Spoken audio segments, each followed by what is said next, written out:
बहुत बार दोस्तों अमृत वकीला का तुम सबको सलाम प्रणाम। बहुत बार ऐसा होता है कि कंपनी का फ़ोन आता ही रहता है। तो ये लोग कहाँ से ये फ़ोन नंबर ले आते हैं, कैसे फ़ोन करते हैं। कितने ऐसे लोग होते कि बड़े बड़े जिनको ये कंपनी का फ़ोन आता है कि नहीं आता है, कैसे नहीं आता है, क्यों नहीं आता है। कि फ़ोन करने वालों को थोड़ा पता हो कि ये कौन है, वहाँ से तो ज़्यादा पैसा मिलता है। जो बड़े बड़े लोग होते हैं तो उनको क्यों नहीं आते फ़ोन ऐसे कंपनी का। तो ये सब जानकारी मैं आज देने वाला हूँ, समझ गए। बहुत ज़रूरी जानकारी है। दाखला तरीके जो बड़े बड़े लोग होते हैं, जेन्युइन लोग होते हैं, वो हमेशा फ़ोन DND में रखते हैं, डू नॉट डिस्टर्ब, जिसको पूरा नाम होता है डू नॉट डिस्टर्ब। यह आप कंपनी से करवा सकते हो। 1 वर्ष के लिए होता है, बाद में 1 वर्ष के लिए भी आप करवा सकते हो, मगर 1 वर्ष के लिए होता है, फिर बाद में 1 वर्ष के बाद आपको वो फिर से कराना पड़ता है। इनके लिए कोई चार्ज नहीं होता है, सिर्फ आप करा सकते हो। और कराने के बाद अगर कोई सिंपल नंबर से आपको कॉल करेगा तो उसके ऊपर कायदेसर केस हो सकता है। डू नॉट डिस्टर्ब मतलब ये जेन्युइन लोग हैं, बिजनेसमैन लोग हैं, उनको डिस्टर्ब नहीं चाहिए। अब ये लोग कहाँ से नंबर लाते हैं? ज़्यादातर इंश्योरेंस वाले कॉल किया करते हैं। कैसे कॉल करते वो मैं भी आपको दिखा देता हूँ। नमस्ते सर, गुड मॉर्निंग। मैं इंडिया इन्फोलाइन कंपनी से बात कर रहा हूँ। आपका जो नंबर है वो हमारी कंपनी में सर्वे में से सिलेक्ट किया है। एक्चुअली क्या है कि कंपनी नई ब्रांच ओपन कर रही है, तो कंपनी ने जाहिरात और गुड न्यूज़ के लिए 400 नंबर का सर्वे किया था, जिसमें 14 नंबर सिलेक्ट हो, जिसमें आपको नंबर सिलेक्ट हो। तो कंपनी की ओर से आपको कॉम्प्लीमेंट्री गिफ्ट दी जा रही। गिफ्ट के बारे में बता देता हूँ। आपका नाम ये होगा सर, क्या हाँ ये क्या यहीं रहते हैं, राजकोट में ही रहते हैं, अहमदाबाद में ही रहते हैं? अच्छा, बिजनेस करते हैं, सर्विस करते हैं। ये सब माहिती आपको बातों बातों में ले लेंगे। और फिर ये भी बोलेंगे कि सर पारिवारिक प्रोग्राम है, इसलिए पति पत्नी को आना पड़ेगा, आपको पत्नी से अलग से पूछना पड़ेगा। ये आपके कहने से आ जाएंगे कि हम उसको फ़ोन करके बता देते कि आपको ऑफिस में कोई भी हो तो बोलेंगे कि नहीं हम मेरे कहने से आ जाएगी। और कोई कहेंगे कि नहीं उनका भी पूछना पड़ेगा। तो सर हम पूछ लेते हैं, हम नंबर दे दीजिए।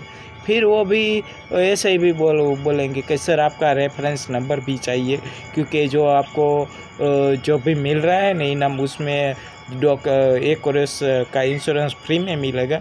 उसमें जो फॉर्म है ना, उसमें आपका रेफरेंस नंबर भी लिखाना होता है। तो आप रेफरेंस नंबर भी लिखाएंगे तो कंफर्म हो गया, पक्का हो गया। फिर वो बोलेंगे कि सर ये प्रोग्राम पारिवारिक प्रोग्राम है, और भी बच्चे आने वाले हैं, और भी आपके जैसे कई लोग आने वाले हैं, तो हमको व्यवस्था करनी होती, इसलिए आपका कंफर्म पक्का है तो मैं मेरे मैनेजर से आपको सीट नंबर दिलवाता हूँ। अब वो सीट मैनेजर कोई यहाँ कोई बहुत बड़ा होता नहीं है, ऐसे ही टेलीकॉलर होते हैं, एक को दे देते हैं। तो मैनेजर बोलेगा सर आपका कंफर्म है ना, हमारे मैडम से बात हुई वो बोलेगा तो आपका एक सीट नंबर ले लीजिए। सीट नंबर दे देते कि आपको ऐसा लगेगा कि भाई हमको कंफर्म जाना है, हमने सीट नंबर ले लिया है, हमारी व्यवस्था है, इसलिए वहाँ लोग चाहे जाना ही पड़ेगा। ऐसे प्रेशर डालते हैं और आप लोग फिर वहाँ चले जाते हैं। फिर क्या कि इंश्योरेंस के बारे में समझाते हैं ये वो फिर 10-20 रुपये का जो एक्सीडेंट इंश्योरेंस आता है ना, वो दे देते हैं, और काउच का बाउल दे देते हैं जो 10-20 रुपये का होता है। उनको प्रॉफिट वही होता है कि भाई चलो आप जैसे 10-20 या लोगों को बुलाया, समझ गए, वो आए। अभी कोई एक व्यक्ति सा बंदा उसने इंश्योरेंस ले लिया, 1 लाख का इंश्योरेंस ले लिया, तो 1 लाख के इंश्योरेंस में प्रॉफिट कितना होता है मालूम है? 30% मिलता है इंश्योरेंस एजेंट को, उनको 30% मिलेगा। 30% એટલે 30% એટલે मान लो 1000 का हो तो उस 1 लाख का हो सॉरी, तो उसमें 30% એટલે 30,000 उसको मिल रहे हैं। समझ गए अब बात में? तो ऐसे 2-3 लोग करवा दे तो उसको तो 30 से 40,000 60,000 तक पहुंच जाएंगे डेली इनकम। तो ये लोग ऐसी कमानी होती है।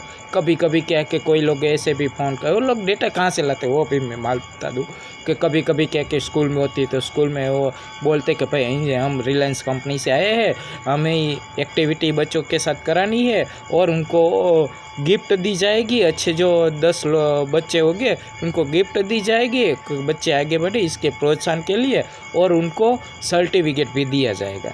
तो फिर उनको क्या है एक एक कॉपी दे देंगे और चित्र ड्राइंग के लिए, और ड्राइंग में ऊपर लिखना होता है नाम, अपने फादर का नाम और मोबाइल नंबर। बस उनका काम बन गया, डेटा आ गया उनके पास आ गया डेटा। फिर वो अपने वालियों को फ़ोन करते ही रहेंगे, एक एक को बुलाते रहेंगे, समझ गए। फिर क्या अभी तो कितने लोग ऐसे को काम कर रहे थे कि भाई रिक्शा छोड़ाने जाता है या गाड़ियाँ छोड़ाने जाते हैं, तो उन लोगों के पास भी डेटा होते हैं। बोल देते हैं ये कंपनी वाले कि भाई एक नंबर का 1 रुपया देंगे के 50 रुपया देंगे, उनके पास तो बहुत सारे नंबर होते हैं, बेच देते हैं। अब चलो कंपनी वाले नहीं बेचते, मगर उनके अंदर काम करने वाले हैं ना, वही बेच देते पट के कॉपी कर के बेच देते हैं। तो ऐसे नंबर कहीं से कहीं भी चला जाता है, आपको मालूम भी नहीं होता है, आपको कॉल भी आ जाता है और आप मुर्गा या बकरा हलाल हो जाता है, समझ गए आप। तो इन लोगों से बचने के लिए आप DND करवा दीजिए, और DND करवा देने के बाद कोई किसी का कॉल आता है तो उस पर कायदेसर कार्यवाही भी हो सकती है, समझ गए।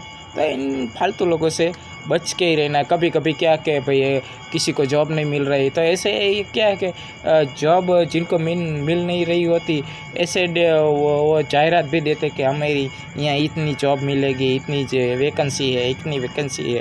फिर आप लोग वहाँ चले जाएंगे, फिर वो आपका सबका डेटा ले लेंगे, और डेटा लेने के बाद वो बोलेंगे कि भाई आपको 2000 देना पड़ेगा, जिसमें आपको जो भी कंपनी में सिलेक्ट करेंगे वहाँ ट्रेनिंग देनी पड़ेगी, तो ट्रेनिंग के लिए 2000 देने पड़ेगे। फिर आप 2000 देंगे को ऐसे कितने बंदे होते हैं।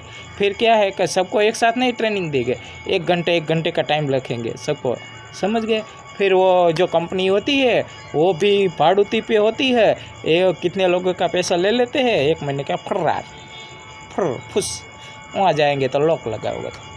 तो ऐसे फ्रॉड बहुत सारे होते हैं, ऐसे फ्रॉड ही करते हैं। उन लोगों का क्या है कि भाई ऐसे में बैठे रहना है, पैसे मिल रहे हैं तो करो बस। वो भी क्या है कि कितने लोगों के पास करवाते हैं। अभी क्या है कि कुछ लड़कियां होती है, उनको तो ऐसे में बैठे रहना ही अच्छा लगता है, काम तो नहीं कर सकते, तो ये सब करते हैं। मगर वो लड़कियां बुरी नहीं होती, उनके पास करवाया जाता है, वो लड़कियां करती है पैसों के लिए, कि वो और कुछ कर नहीं सकती, उनको ट्रेनिंग देते हैं, करते रहते हैं, ऐसे ही होता है। तो इन लोगों को कैसे बचा जाता है ये मैंने आपको सिखाया। मेरी ये माहिती आपको अच्छी लगी हो तो अभी भी लाइक कीजिए, सब्सक्राइब कीजिए, समझिए। जय हिंद, जय भारत।